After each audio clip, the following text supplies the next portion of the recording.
Okay, good afternoon, everybody. Thank you very much for joining us after this very terrible weather that we've been having in the UK for this seminar. Now, this seminar is being jointly hosted by Lucas, the Leeds University Centre for African Studies, and by two major GCRF projects, AFRICAP and African Swift, which are co-led by the University of Leeds. So the Leeds University Centre for African Studies, or LUCAS, is an interdisciplinary research centre that's based in Polis, where academics from around the university can come together to discuss and share and promote their research relating to Africa. They have published the Leeds African Studies Bulletin for several decades and encourage submissions for those doing relevant work around the university. Two projects mentioned are AFRICAP, the Agriculture and Food System Resilience, Increasing Capacity and Advancing Policy Project, which is a major interdisciplinary program that's jointly led by the University of Leeds and the Food, Agriculture and Natural Resources Policy Analysis Network, which is headquartered in Pretoria. And they work with civil society, government, and academic partners across Malawi, South Africa, Tanzania, UK, and Zambia to increase the resilience of agriculture and food systems in sub-Saharan Africa to climate change. African Swift, the other GCRF project, that's the African Science for Weather Information and Forecasting Techniques, aims to deliver a step change in African weather forecasting capability from timescales of hours to seasons, and to build research capacity to continue forecasting improvements in Africa. So the team works across sectors to try and bring together learning on weather forecasting and user needs to improve the provision of forecast information across West Africa and Kenya. And it gives me great pleasure today to introduce our two speakers, Dr. Lata Narayanaswamy and Dr. Chris Paterson. Lata is a lecturer in international development within the School of Politics and International Studies, and her expertise are in gender and development, knowledge, civil society, power, and South Asia. She's currently the Program Director of the BA in International Development and Co-Deputy Director of the Centre for Global Development. Chris is a Senior Lecturer in International Communication with expertise in the production and flow of international news, media and journalism in Africa, communication for development, news agencies, and media in the political economy. He's the coordinator for the Global Communications Research Group and African Media Group. And today they are going to be presenting the work that they've been doing on the role of information in climate change adaptation in rural Africa. Thanks very much. That's Andrea Taylor. I don't know if you introduced yourself. All right. So I'm Chris Paterson. Thank you, everybody who found this difficult to find room, and thank you to the people who are joining us online. I'll start off by saying it's a real pleasure to follow on from Professor Pete Smith's AFRICAP seminar about 2 weeks ago, which was held in another room here on campus, and perhaps some people here or online saw that as well. And I point to that because he concluded his talk by saying something to the effect that all of the good natural science investment in the world is not going to accomplish what it needs to without much more help from social science in order to understand what real people are experiencing and why they do what they do. So I took that as a lovely advertisement for our talk. This project that we're going to talk about was conceived of as an effort to do just that, to use established methods from communication studies and development studies to better understand how some of the most vulnerable people in Africa comprehend and communicate about the immediate challenges of weather and the long-term challenges of climate change. African countries face a communications environment which varies significantly from other parts of the world. And this has to be taken into account in the provision of solutions to mitigate the effects of climate change. That communications environment includes a later but much more rapid uptake and diffusion of mobile telephony across rural populations than anywhere in the world, and a unique media political economy which is highly focused on urban issues. So these are that's the context with which we want to address the issues we're going to talk about. So working from a very good existing relationship with partners in Kenya, we'll tell you about what we set out to do. And just very briefly, I won't keep this up for very long, but I just want to indicate to you who the research team is. They're Lata and I. We also work with a former colleague from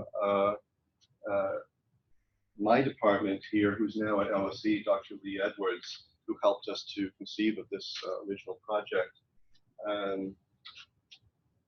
We worked with a recently PhD colleague in my school as well, who was assisting us at this end, and two senior academics at the University of Nairobi, both of whom have had quite a long history of working in areas of climate communication, as well as journalism and media studies, and a wonderful team of PhD students there who have really done a lot of the hard work so far on this project.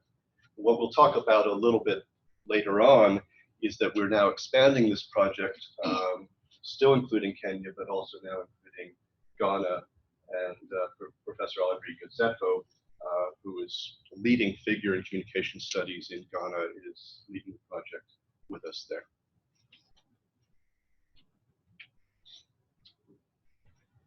So just to give a general overview, and then I'll turn over to Lata to start to go into some more specifics about what we did.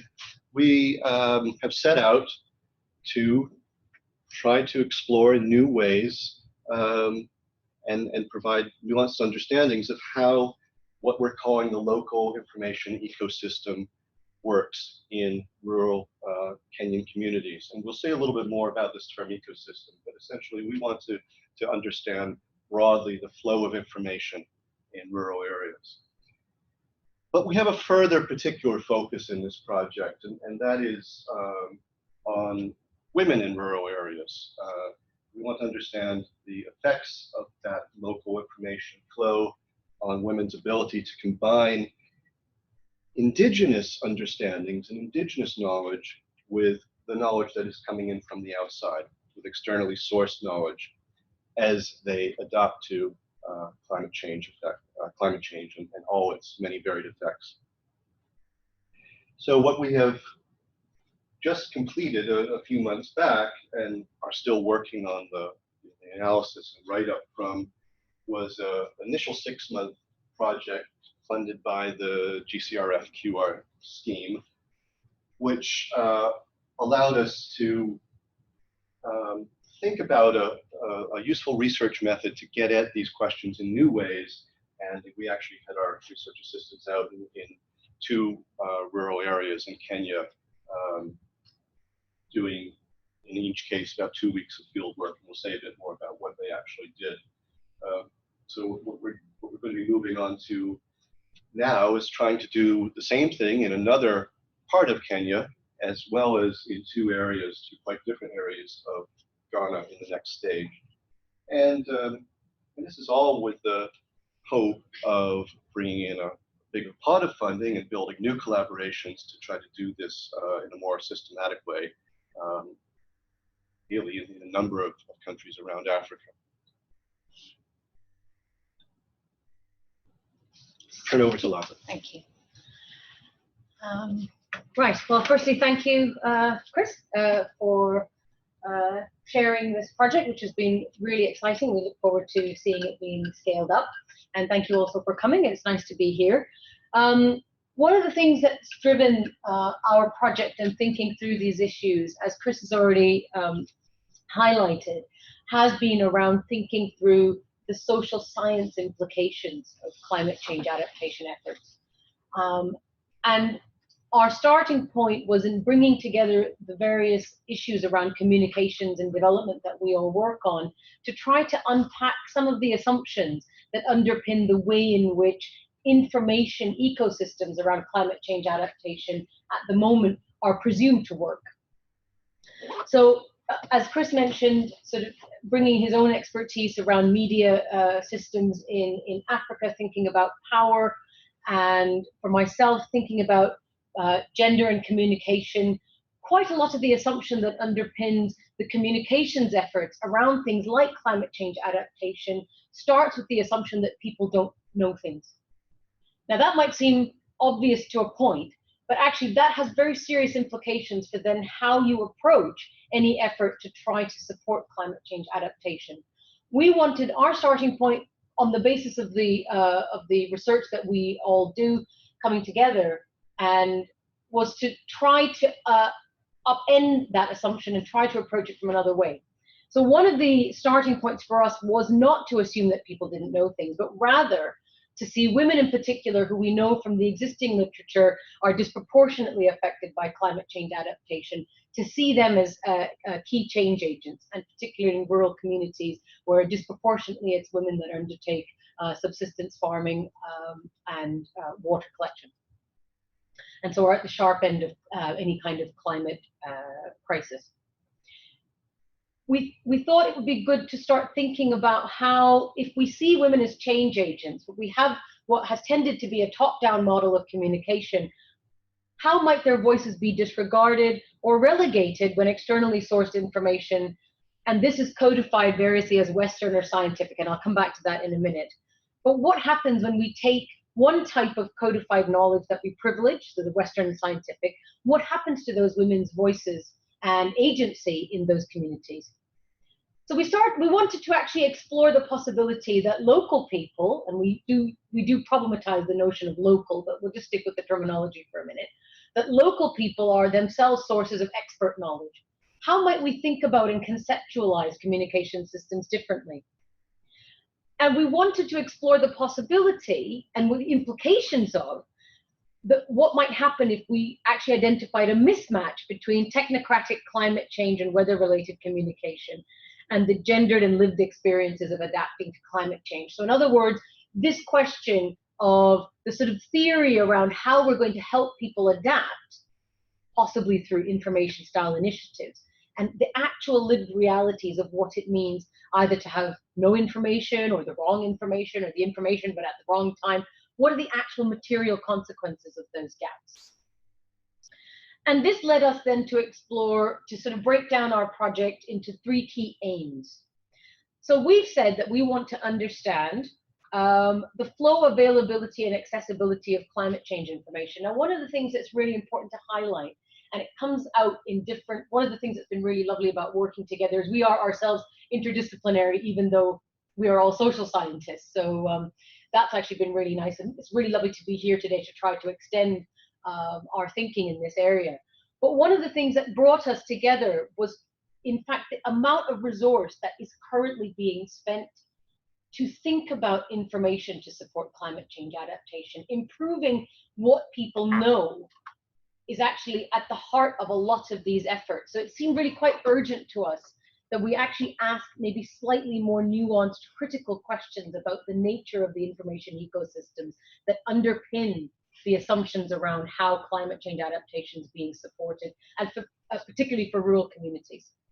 As part of that, we were also then, if I move on to our second project aim, thinking about the function of indigenous knowledge. And again, we problematize that, and I will come back to that in a minute. But thinking about how indigenous knowledge functions in that rural information ecosystem, and particularly in relation to support for climate change adaptation and the action that might come with that. And then given that women have been shown to be at the sharp end of climate change, if we can call it that, what then is the role of women in what we call the information ecosystem? So how they influence, access, understand, interpret climate change information. Have I not? I'm moving it on my laptop and not the main one. Sorry about that. Thank you, Chris. So we're interested then in the role of women in the information ecosystem, and then how this affects their capacity to act as change agents. And a key element of this for us was to try to generate, as Chris has noted, in terms of thinking about how social science and science can work together. What we wanted was to think about the value of qualitative data in improving our understanding of the climate change adaptation space. The other thing that's worth noting up front, and we'll come back to that when we talk about our sort of the outcomes of our pilot research, is that we had an immediate challenge in that when we translated into local languages for the Kenya project that we're here to talk about, the word for weather and climate were actually the same. This raised very interesting questions for us because the language, we are communications researchers, and the language matters. You know, what word I use to describe affects how I understand what it is that's happening to me. And how then we communicate effectively would absolutely depend on understanding this nuance in the local context. And one of the things that we found is that we have to then think about how that language is used and how that affects the way we communicate around climate change. And that's the kind of nuance that we would hope, at least partly, to be able to bring to this sort of partnership with scientists working in climate change adaptation. Now, in terms of the background, again, because we're trying to reach out into an interdisciplinary audience, we wanted to spend a little bit of time just mapping out what we see as the literature in this area and the gap that we've identified. One of the things that becomes really important in trying to think about how information might support climate change adaptation is to think about knowledge systems as gendered, and Indigenous knowledge then as part of that. And Indigenous knowledge has been identified in lots of mainstream organizations and effort as sort of critical to sort of formulating climate adaptation strategies.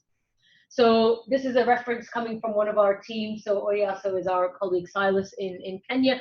They've been working in this area, trying to have a more nuanced understanding of how people actually use information. And what they found is that people were quite naturally mixing it up.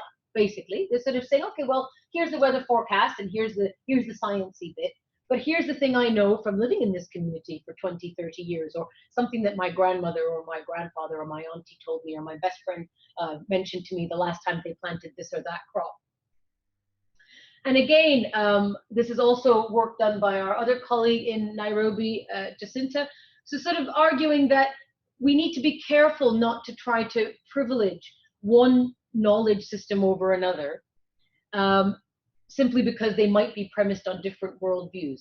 So already we're getting a kind of messiness that we're very keen to try to unpack further. What's very interesting is when we put this sort of background into the policy space, what we get is a recognition by the Kenyan government that they do need to be engaging in these ideas. But what we found immediately is that it was falling a little bit short, because what they did was they said, okay, well, here's this thing, Indigenous knowledge, and what we want is to work out how we can harness that, and that the scientific stuff is sort of separate.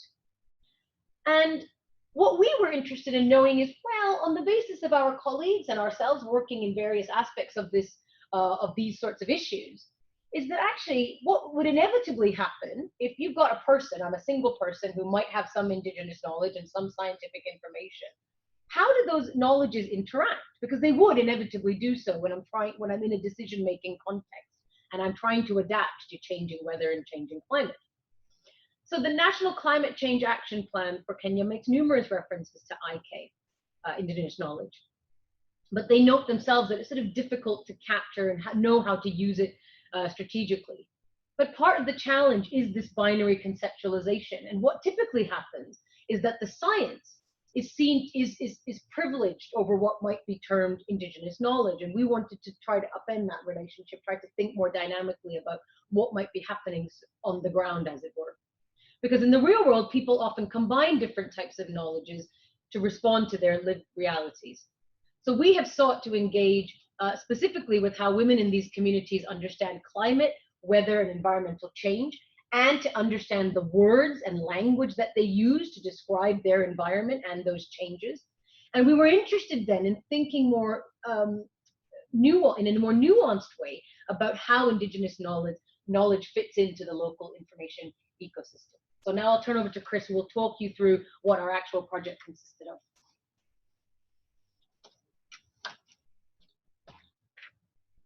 This is what we did, and I'll just say a little bit more in the next slide about why we did this, what the basis of this approach was, which we continue to now expand from East Africa into West Africa. We're calling it, for lack of a better term, if anybody has one, tell us, but we're calling it a multi-site information quasi-ethnographic approach. We're being careful, particularly with the quasi bit, because people who do kind of a pure version of ethnography will tell us, well, if you're not at a research site for 2 or 3 years, really getting to know it that deeply, then you're not really doing ethnography. And we're not doing that. We're doing something on a much more superficial level than that. But we think that what we're doing is probably a bit better than a lot of the other research that is going on. I'll suggest why. We're doing also 2 things. We're taking 2 long-standing approaches in the study of communication and trying to mash them together a little bit. And one is the audience ethnography tradition. I'll come back to that a little bit more in a moment in the next slide.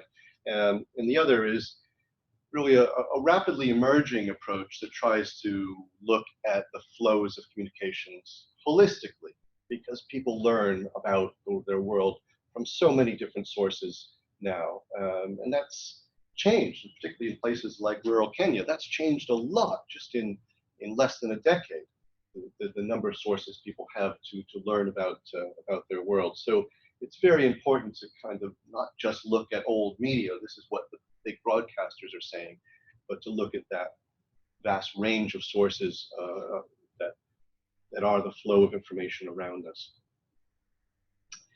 So with the help of our partners in Kenya, we were able to select 2 rural communities in Makueni and Kisumu, respectively, and these were very rural outlying villages that our research team identified, went ahead of time and scouted out and made contacts and made links, and ended up spending, you'll see in a future slide, I think about 10 to 12 days in each of those sites. Focuses on a combination of in-depth interviews, long interviews guided by a structure that we developed, done importantly in whichever language the people being interviewed were most comfortable with. And so we went to great effort to find researchers who could work in local languages as well as the national languages, which in Kenya would be both the English and the Swahili. So the focus on interviewing and observation, how and why women are able to access as well as influence or not influence community level knowledge processes. So the interviewing is clear enough, but the observation, this is the more ethnographic bit, and this is where our researchers actually set out to be the student and to learn from local women who were essentially managing families on their own, but also doing kind of small holding farming at the same time throughout the day. Our researchers effectively did participant observation with them for a period of a couple of days.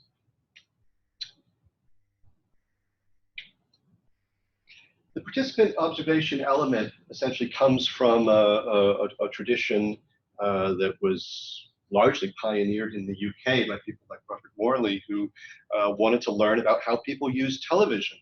And a former colleague of mine, Antonio Lapastina, did a huge project in Brazil trying to understand how people connect with the telenovela, because the telenovela in the late 1990s and early 2000s seemed to be having really important effects on changing people's behaviors, especially in more remote parts of Brazil.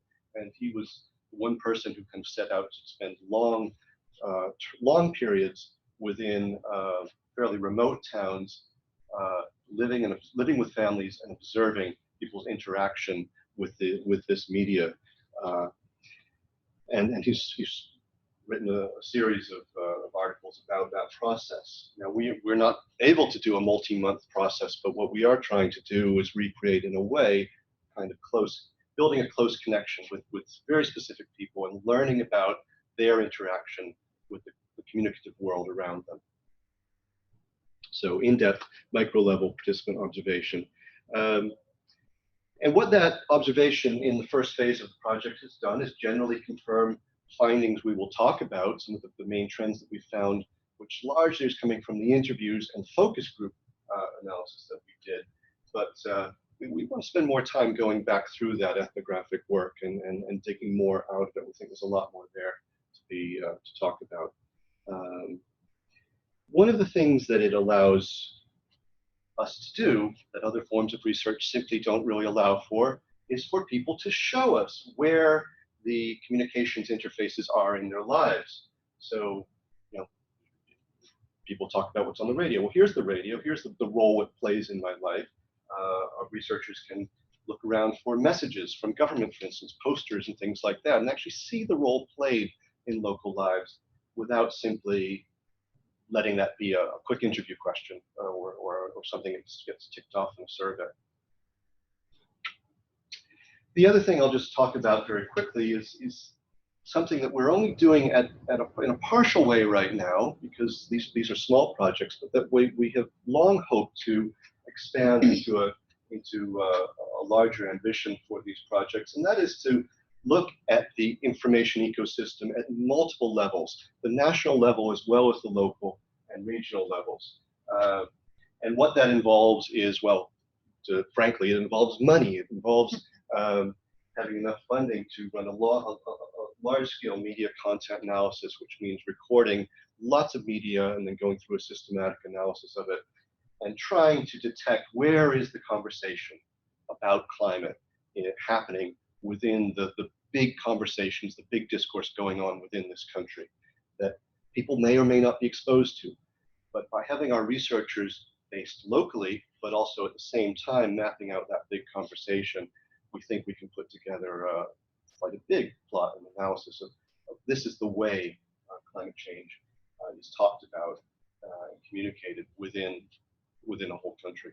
And that's our hope to do that in Kenya, perhaps Ghana, other countries, but we're only doing that at a small level. What we are able to do to some extent now is talk to some of the key people, like journalists who focus on climate, and that is a component of the work that we're doing now. To see what are their priorities right now, what are some of the projects that they're engaged with. The hope there is that in mapping out that big conversation, we can have an impact on national communication policy, as well as the actual practice of media industry. Because what we tend to find is media professionals want to know what more they can do, and they're looking for this kind of research. Shall we keep going? Yeah. So this is just very quickly a little more detail of what we did from the two researchers in Kenya so far. So in Makueni County, 17 interviews. See that they are focused on women, the observation portion, and there was a later follow-up where the research team went back to these places and held focus groups with people that were invited in, the contacts made by the researchers earlier in the field work. And then at the same time, this was going on in Kisumu County, there's the interviews and observation, followed by one focus group discussion. So this left us with a lot of data to try to comprehend very quickly, and we drew that together in an initial report at the end of last summer, which will give you some of the findings from now, but we're continuing to work with that data, and we will hope to combine it with the data we're getting from the other Kenyan site and the Ghanaian sites in a couple of months' time. Turn it back to you, Lata. Great, thank you.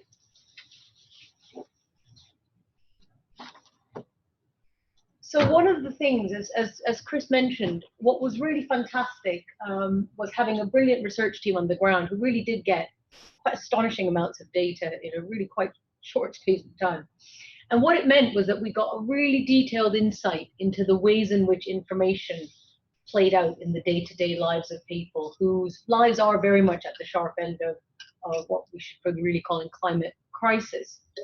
And people were very eloquent about expressing the challenges that they faced, but also the changes that they could see season to season in terms of how they, planting their crops, what did and didn't grow, the difficulties of not being able to anticipate, the weather forecast said the rain would come and actually then it didn't, and the consequences of that are severe indeed. One of the things that in this space, in terms of the theory, and certainly in the theories of change, for those of you who might know your log frames and working with donors, one of the things we've got to come up with are theories of change. One of those,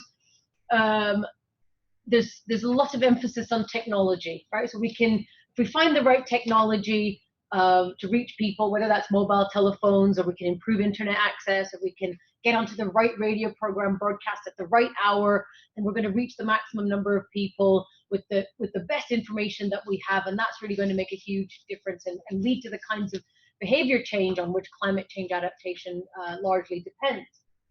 And what we found is, to an extent, this is definitely true in these two rural communities at the local level, to an extent. So what was interesting is, as Chris pointed out, these were very, I don't know about scales of rurality, but these were really quite far from urban centers, communities that are largely reliant on agriculture, subsistence agriculture in particular. But people had mobile phones, and the uptake of mobile telephony has been extraordinary, and lots of people reported to us that the new ICTs really made a difference to their lives. That's a really important thing for us to note, and something that we can work with.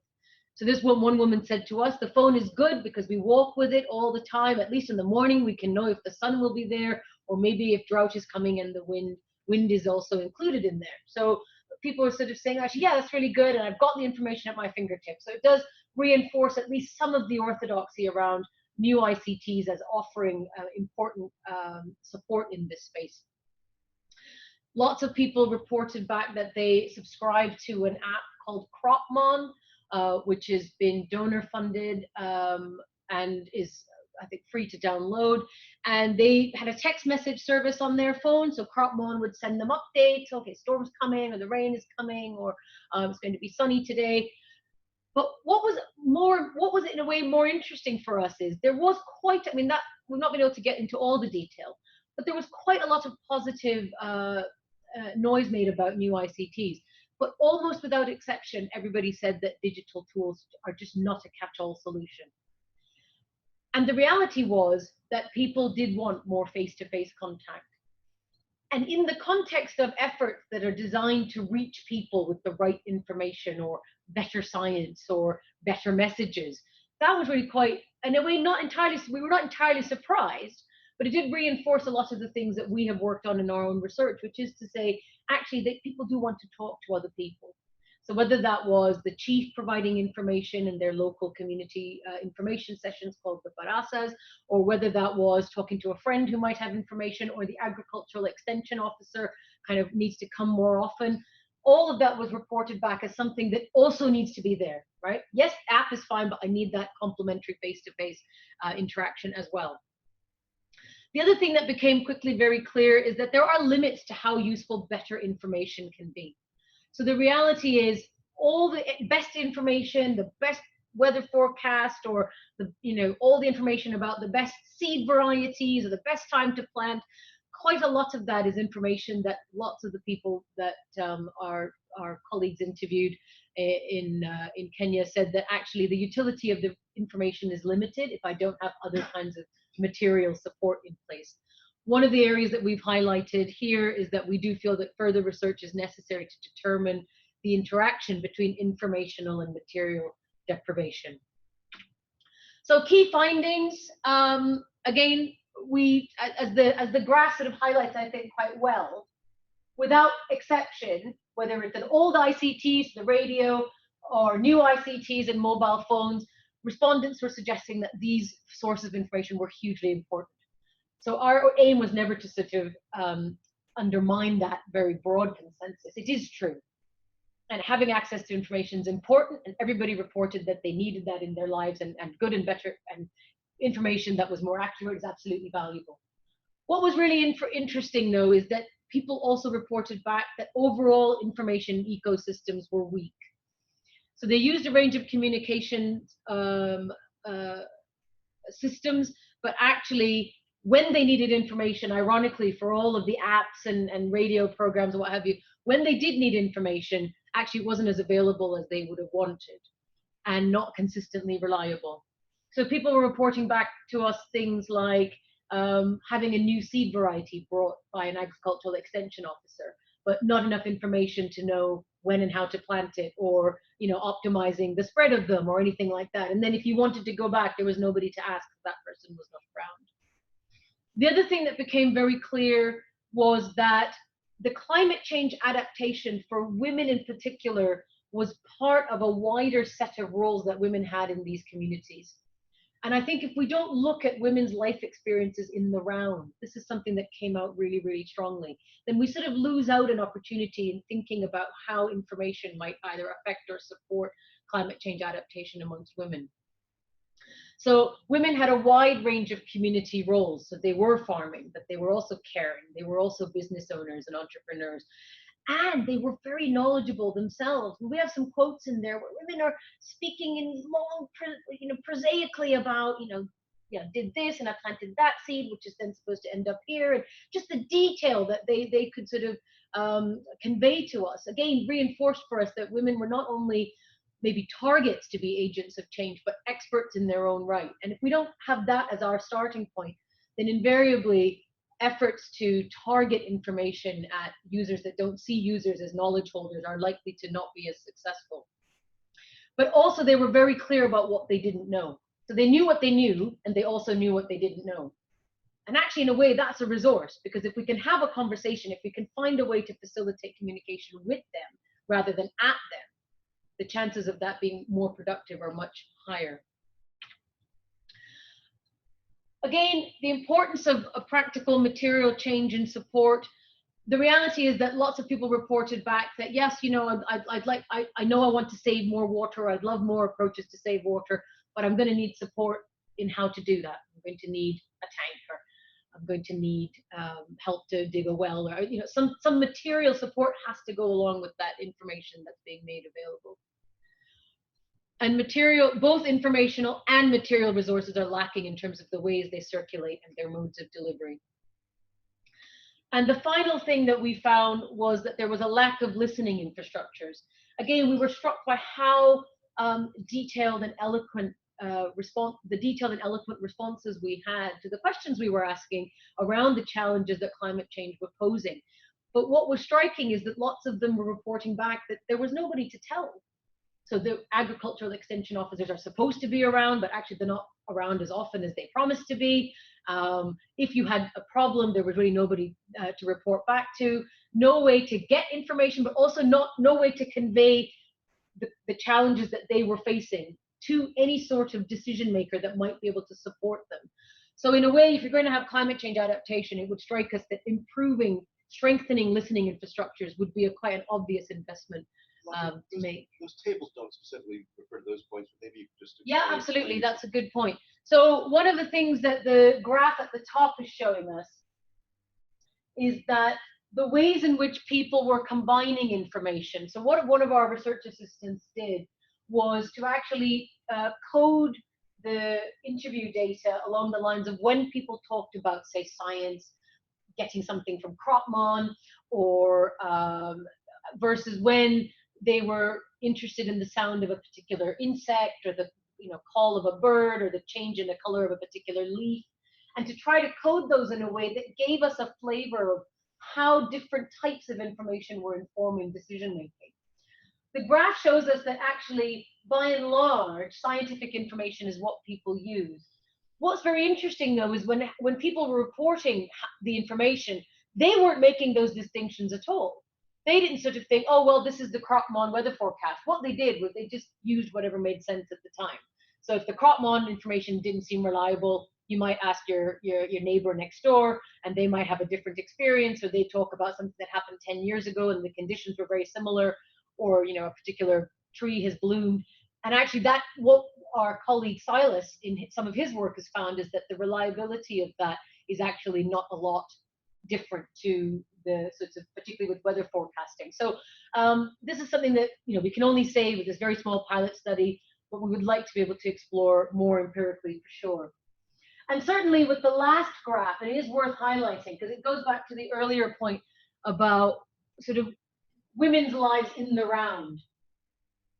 And that is to say that actually climate change is interacting with all sorts of other challenges, right? So if I plant my crops and then, I don't know, then there's a flood the next day, that isn't just about the loss of the crop, it's actually the emotional toll that that takes in terms of finding the time to do the work again.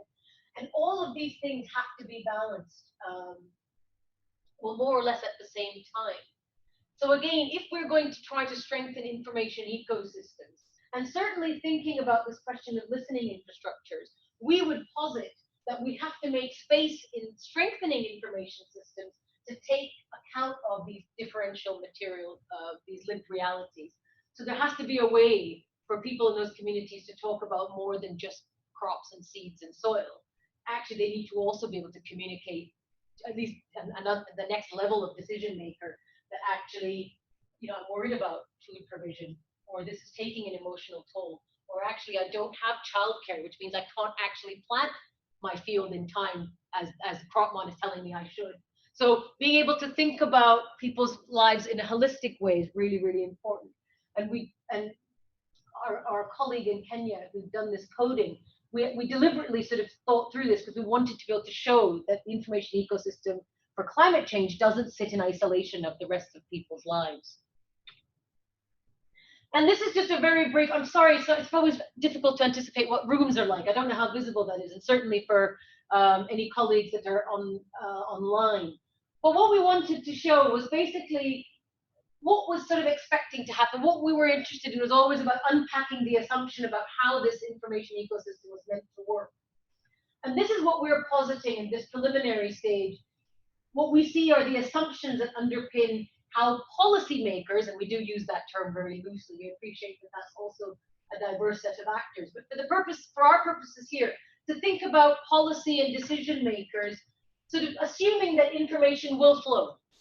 That actually we've got some sort of conversation happening up here, that sort of gets filtered through various stakeholders and also communicators, so media, social media, extension officers, all that gets sort of grounded out, and then that information, you know, maybe filters down to the chiefs, some of the farmers, and that actually this ecosystem has a way of being quite circular. Information will travel down when it's needed, and then will travel back up.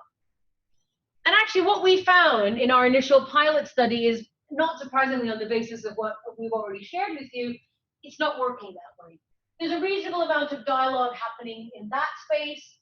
Certainly the national level response to the climate change, applying for the money from the Climate Change Fund through UNEP, all of that's been quite successful. There is a sort of national conversation happening, efforts to think about forecasting. Obviously, there's research going on in this space. What we found is that there's a big gap here. That actually quite a lot of whatever people do or don't know isn't filtering down in the way that all these stakeholders up here expect down here. And there's actually very little happening in terms of information moving back upwards to inform what people are talking about over here.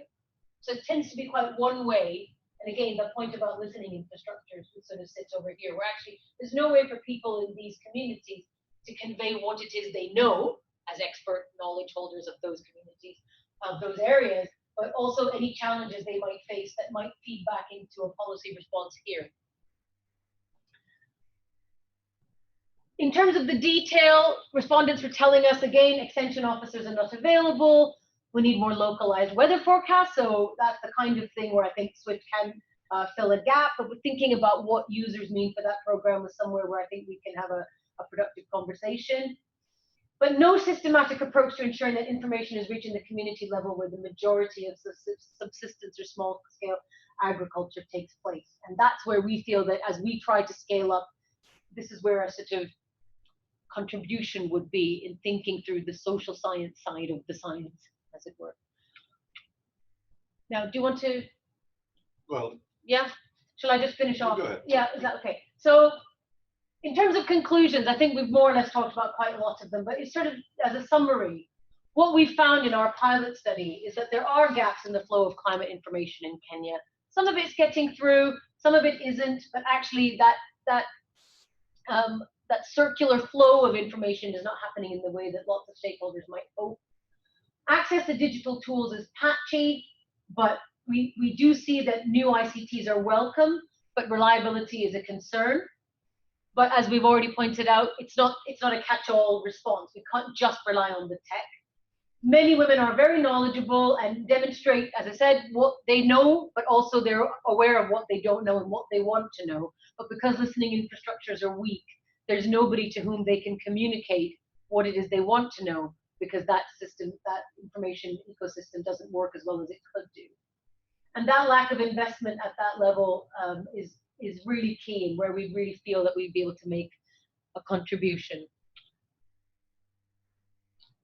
Yeah, so you want to just pick up and talk about this is our lasting legacy in the two communities, just as our way of saying thank you. We had another little budget in the project to enable us to give something directly to the communities who helped us out. So in each of the communities, there's a University of Leeds water tank providing fresh water for the local school and the area around the local school, which apparently has been very welcome and helpful in those places. So we hope to do that again in the next round of the project.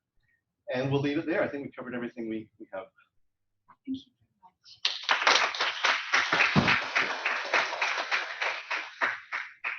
So I'd like to open the floor to questions for our speaker now, and I believe we also have some people online too.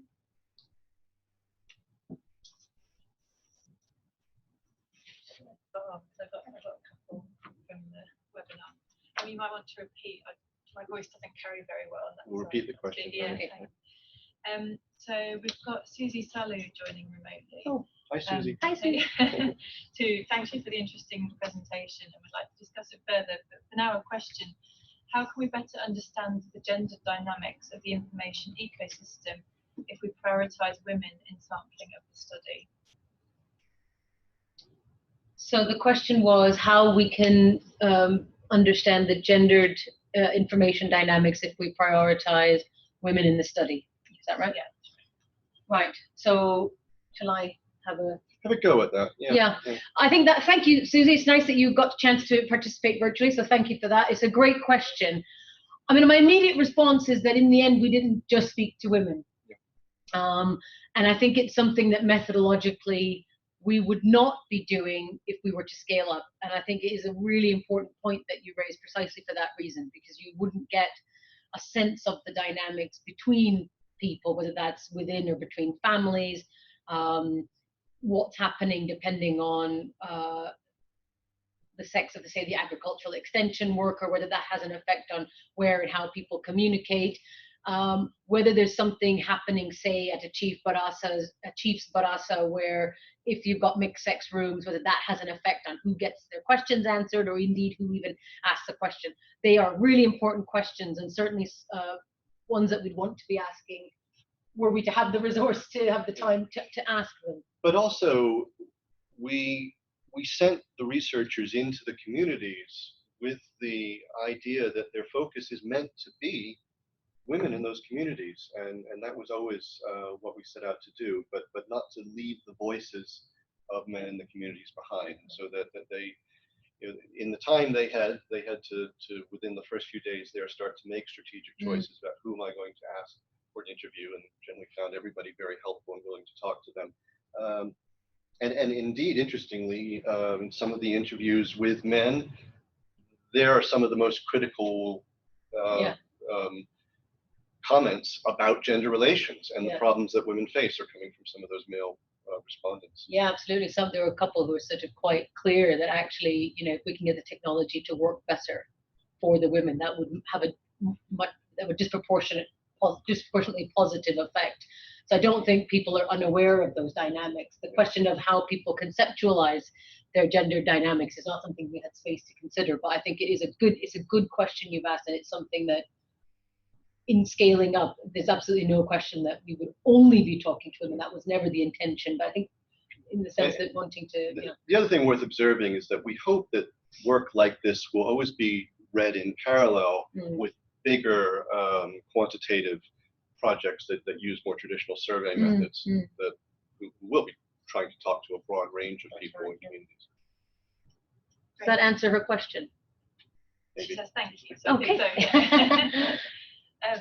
Great, I've got another one if that's okay. Shall I carry on with that? So this is Sunil, who asks, you mentioned Cropmon, but did you also look at the effectiveness of a farmer-to-farmer peer digital network, for example, the WeFarm platform? Quick answer is no. The question was, did we also look at the effectiveness of something called WeFarm? Yes. No, we didn't, and we weren't setting out to look at Cropmon and its use either. It's just that in the communities where our researchers were, they both came back saying this is something people were using. So we've looked into it a bit more since then. But the other one didn't come up, but it may just be that's because of the places we were.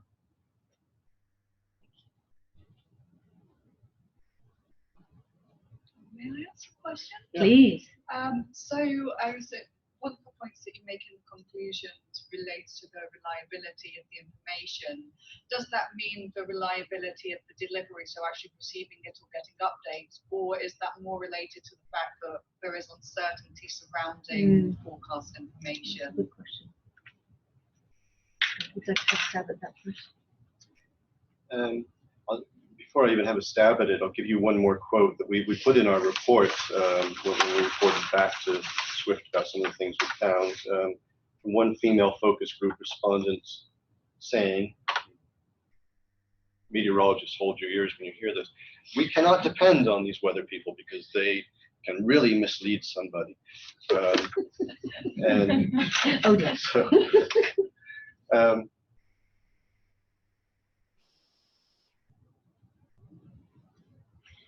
I would say it's probably a little bit of both. yeah. I think there was a timing issue, obviously, you know, so if mobile phone signals fail, maybe you're not getting those updates when you need them. But actually, when we spoken to when it was reported back to us, that's why we put in our conclusion that it was the question of the localized weather forecast that was also the issue. So there was a tendency, say, to get an alert, but it would be for, you know, all of Kisumu County, and that was just, well, that's fine, but this is actually the topography and the sort of the very specific climate variations of this place meant that in a way that information ends up not being relevant. So then you're either trying to extrapolate, you know, which element of this do I take on board, or do I just discard it altogether? But this goes back to the point in terms of how people were combining information. It was actually just about utility in that moment.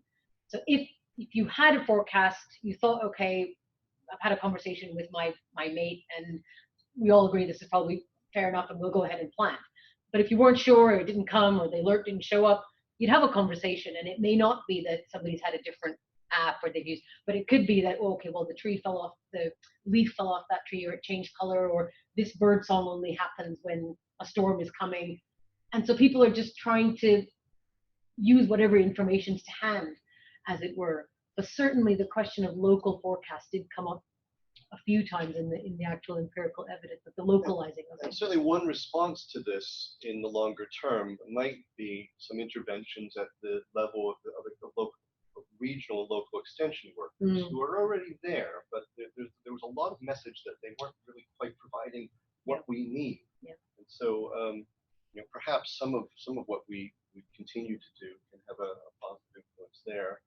And one of the other points that one of your colleagues here, Andreas, pointed up is that perhaps community radio offers a bit of a solution.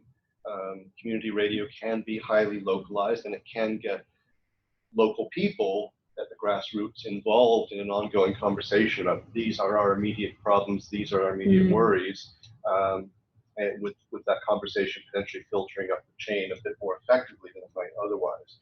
So I think that's something else where we might want to focus our efforts a bit more in the future. Does that answer it? Yes, thank you. Thank you for your presentation. I was wondering if indigenous knowledge,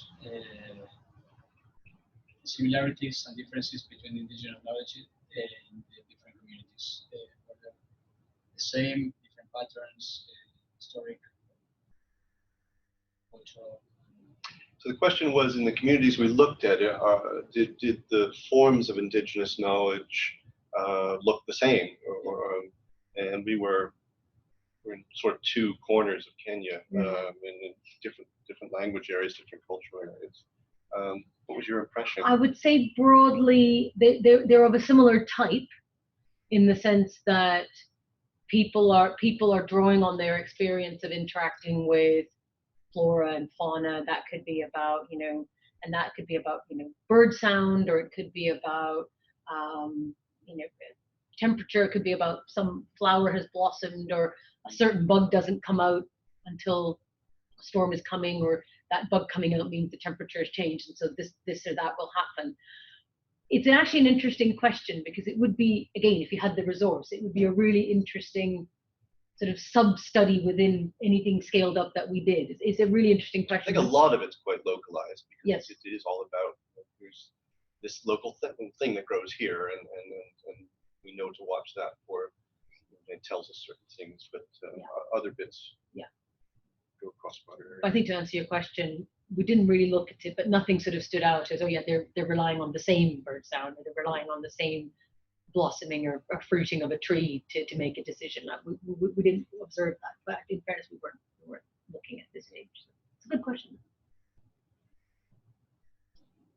It's also worth saying that in this current version of the study, and we need to keep refining it to improve this, is we're going through lots of filters to get to the point here where we're trying to summarize what we think we've seen.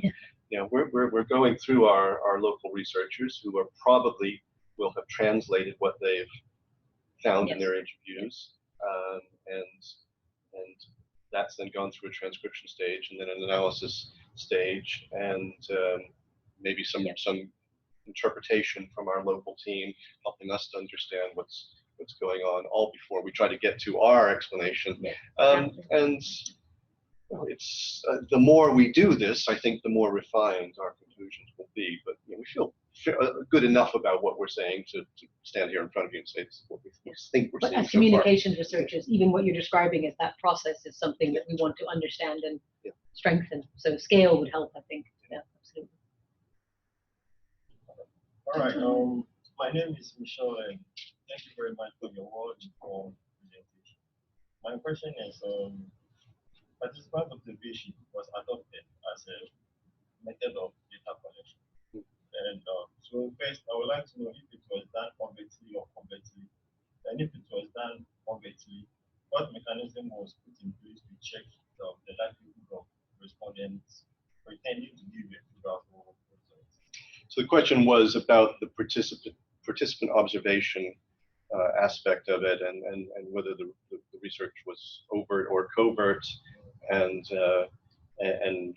so how were we able to know the authenticity of what we were seeing? Well, by the way I use the term participant observation, it can't be covert. It has to be overt. It is very much a researcher going to become briefly part of the life of somebody else, and depend on them to say this is what I do, and be whereas there are other forms of observation where you might step back a little bit, but we expected our researchers to pitch right in there in the daily lives of the people that they were working with, and try to learn what their lives were like. And in a way, that's an answer to the second part of your question. There was neither much room for somebody to try to mislead our researchers, nor much reason for them to do so. And what we really learned from people, particularly in that component of the research, was people were really happy to have someone come and listen to what they have to say. They were really thought, this is great. Someone is coming to, we know maybe nothing will come from this, but we're really happy for somebody to actually pay attention to our real lives and listen to us. Methodologically, though, it's something that when you're writing it up, you have to acknowledge it is always going to be a risk that people are saying what you want to hear. Although, as Chris says, I'm not sure it would have been clear what we wanted to hear. I don't, the questions we were asking were fairly open-ended. Again, this is one of the reasons we'd want to be able to scale up, make those links and partnerships, because if there was a way to say, take survey data and then dig down with a qualitative element, you might be able to address the, I would say danger sounds a bit serious, but the risk of what you're describing, that people are kind of reporting what we might want to hear. So, but we're not at that scale yet. And that's another big element in the gender component of this research that's just worth coming back to, and which other researchers found in the past in not just say Africa generally, but in societies that tend to be patriarchal, particularly in focus group settings. You know, it can be extremely difficult to actually hear what women have to say in those settings because of the social dynamics that are already there. So this is something else that our local research teams are trying to be very aware of and trying to structure the data gathering in ways that can at least take that problem into account. Yeah, we've been led by them in terms of designing that. They've done that. Thanks for your interesting presentation. So my question is the part is receiving climate information. I'm sorry, I can't hear you. Five ways of receiving climate information.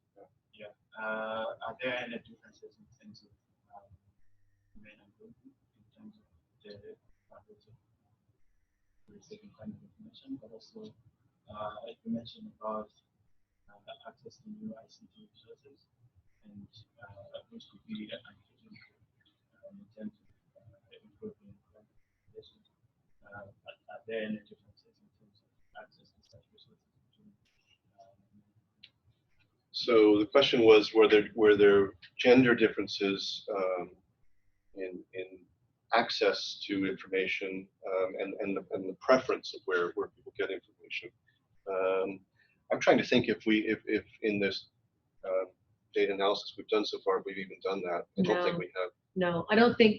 Just thinking back to the data itself, I think what we've talked about here was a shared feeling. So one of the things which Chris already alluded to, just in a previous answer, was that men. I guess it's Susie's to answer Susie's question, that the men that were interviewed were very aware of how information might be more beneficial for women, given that they've got these very central roles in these communities. So an awareness of gender dynamics meant that there was a shared sense that women need information more, maybe because of the central role that they play.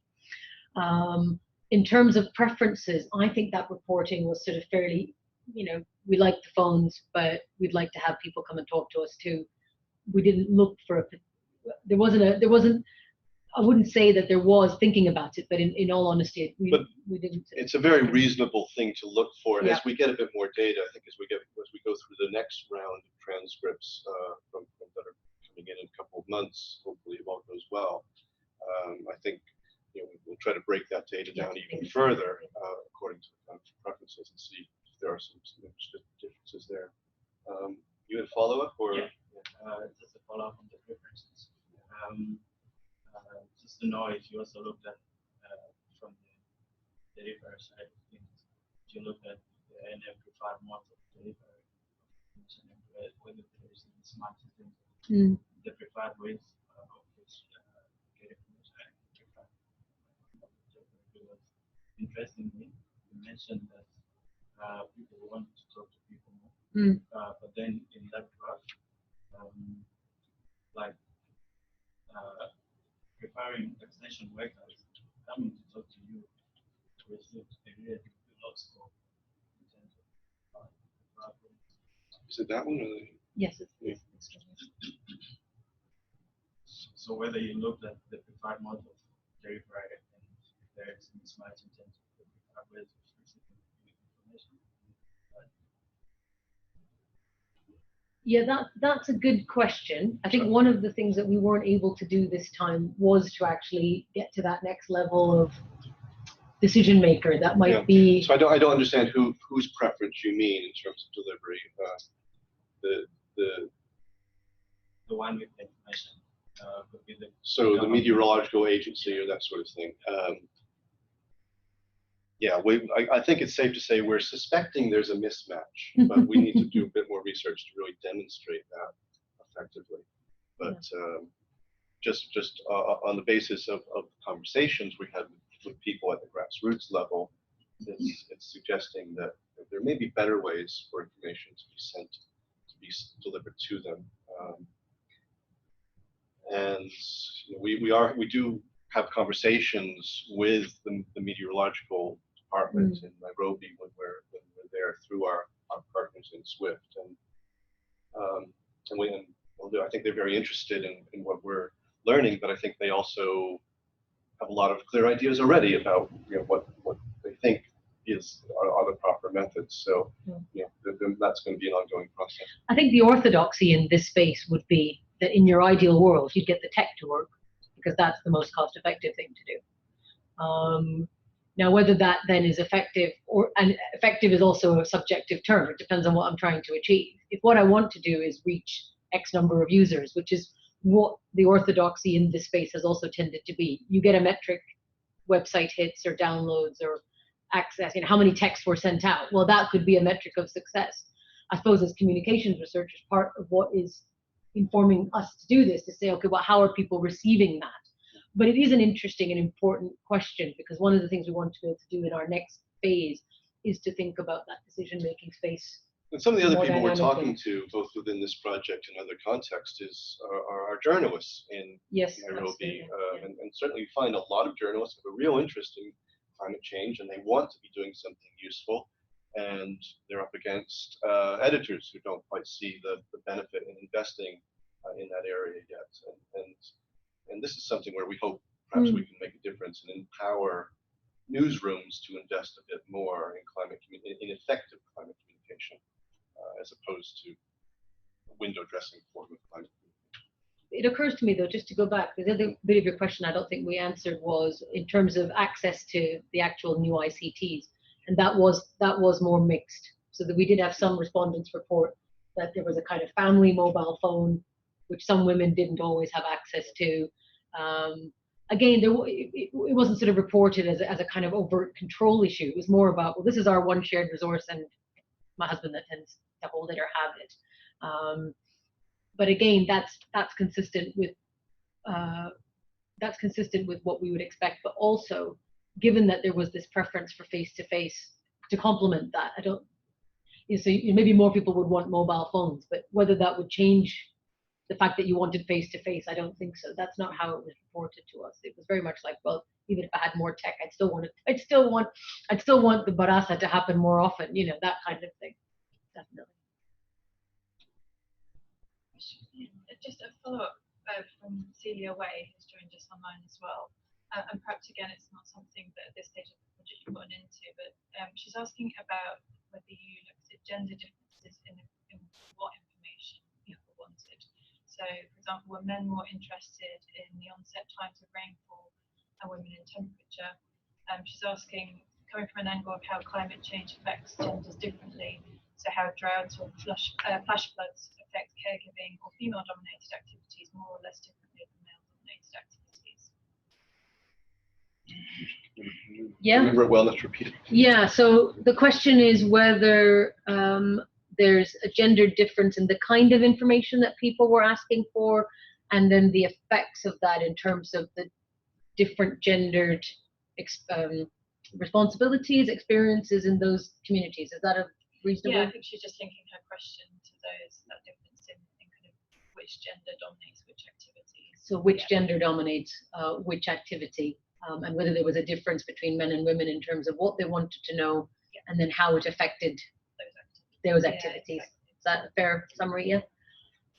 In the limited time that we've spent in this pilot research so far, our researchers focused on women-led families, often where, in many cases, where men were largely absent from the picture.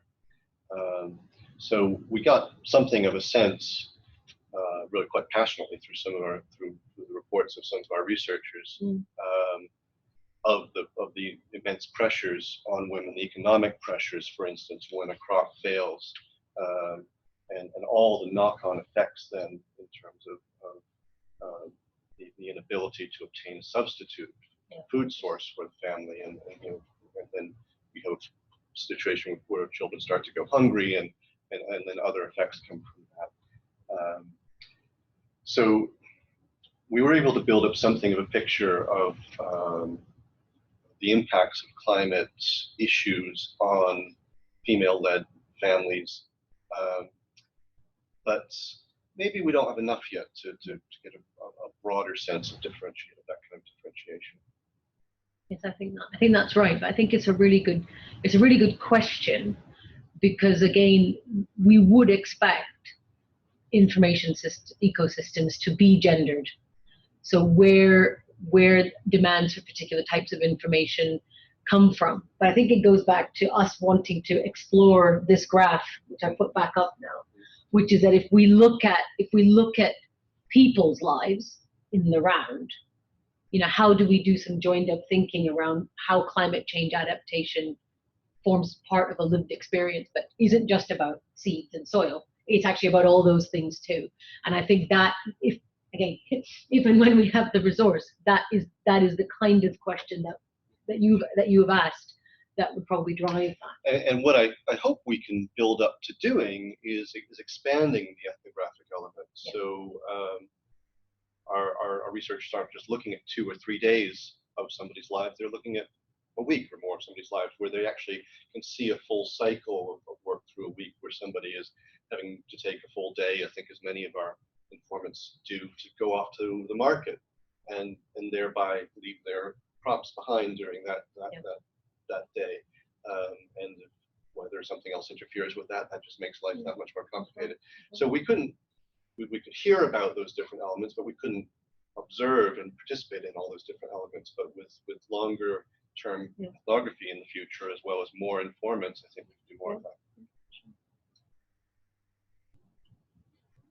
One more, if that's okay, from that. So Stephen Whitfield asks, how compatible was the information being communicated in terms of timeliness, probabilistic nature, etc., with the types of weather-related decisions that farmers made?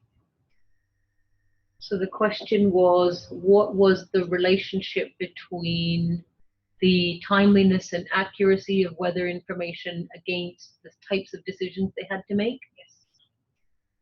I'm very bad at that usually, so I'm quite happy with myself. Thank you, Stephen, for tuning in. That's very, very nice to not virtually see you. We certainly had a lot of respondents saying they weren't getting the right information at the right time. Yeah. Now we can try to pin that down a little bit more specifically, and if this online participant or anybody else wants to email us, we can probably come up with some specific quotes from our data to reinforce some of these kinds of things. But in a very general sense, people were telling us they often weren't getting the right information at the right time. Yeah.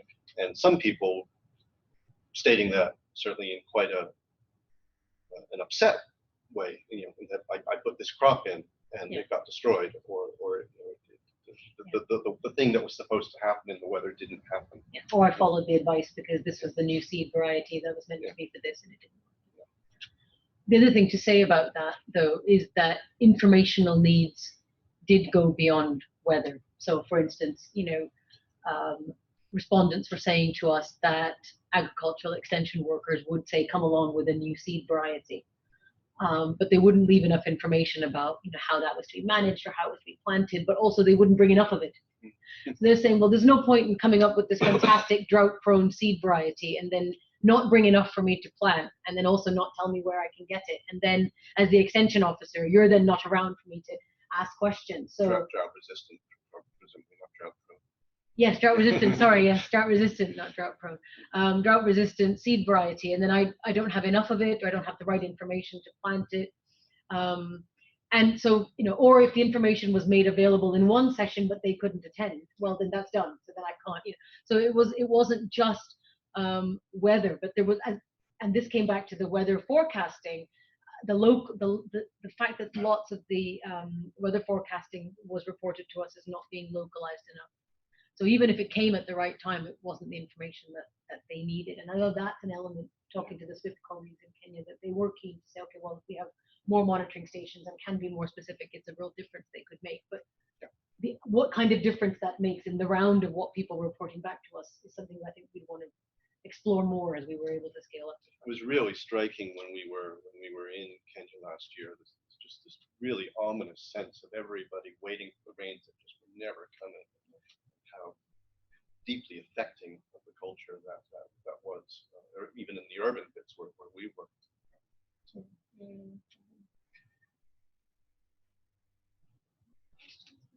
Does that answer his question? Yes, he says, thank you, and sorry for not being there in person. I got stranded by the flooding. We knew, that's okay, but thank you. So climate resilience in the UK seems to be, we shall put our emails back up there. Anybody wants to get in touch? Okay, so if there are no more questions, I would like to thank the speakers very, very much and to give a round of applause. Thank you. Thank you all. Thank you. Yeah, thank you very much.